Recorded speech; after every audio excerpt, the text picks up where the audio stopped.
Well, working from home with children also home from school has been a challenge for many across the country.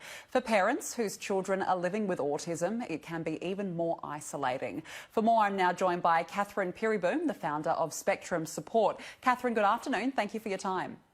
Good afternoon. Thank you for having me on the show.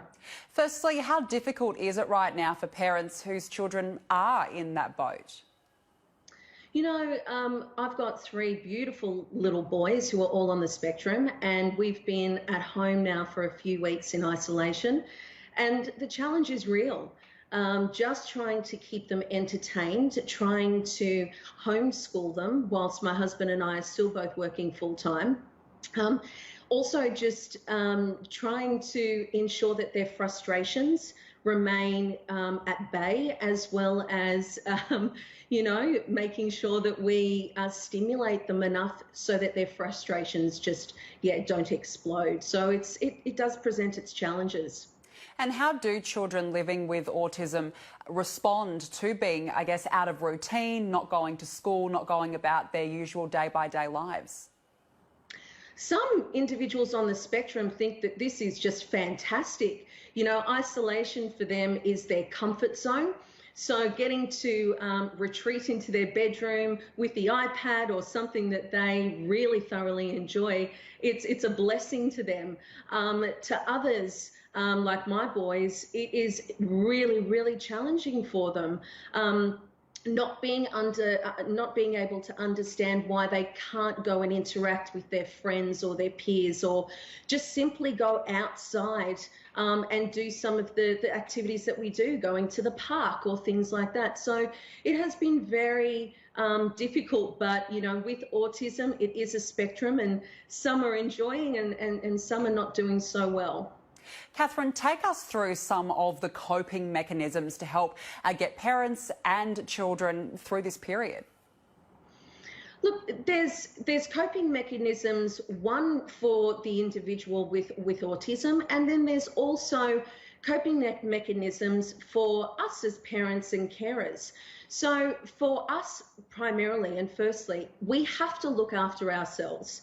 If we don't make ourselves a priority, then things don't seem to be working in a day-to-day fashion the way that you would typically want them to be. And everybody is under a very unusual amount of pressure and stress at the moment with COVID-19. So do something for yourself every single day. Whatever it is that you enjoy, making a cuppa, having a glass of wine, giving yourself a facial, doing that DIY project, some gardening, exercise, whatever it is that's going to give you some sense of satisfaction for the end of the day. So make yourself a priority. And for the kids and you know, especially school-age students, I'm finding that having some level of structured routine for them is really helping them understand where we are in the day and what is expected of them. So they understand when they're going to do some homework, they understand when they're going to have some free time just to engage in whatever it is that they want to deal with. Some really good advice there. Of course, you know, spatial distance, 1.5 metres apart. I mean, that's a very important thing right now during this crisis. Can that at all be a challenge, perhaps, for children who are living with autism? Absolutely.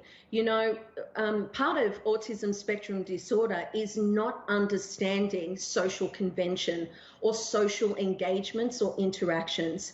So now with just the level of anxiety that we have in the community, and now adding an extra layer of social distancing absolutely is an issue for people. And we've experienced it personally. I've experienced it personally in the grocery store, and our community has been reaching out to us with both stories of kindness that they've experienced, but also on the other side, real stories of miscommunication between, you know, the individual on the spectrum and their behaviours, and not understanding that they have to give that social distancing.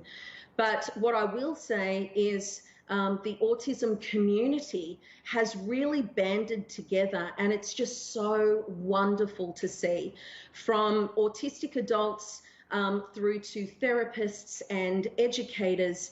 They've been providing the community regular updates as, you know, our Prime Minister and our ministers develop and tell us state by state what is required of us. They've been providing wonderful visuals for the autism community to be able to explain this is what is required of us. We need to keep that social distance. We need to wash our hands, and we need to understand that our friends might be now sitting on the other side of the computer screen for a little while as opposed to in the classroom. Some terrific advice there. Kathrine Peereboom, founder of Spectrum Support. Appreciate your time. Thank you for joining me.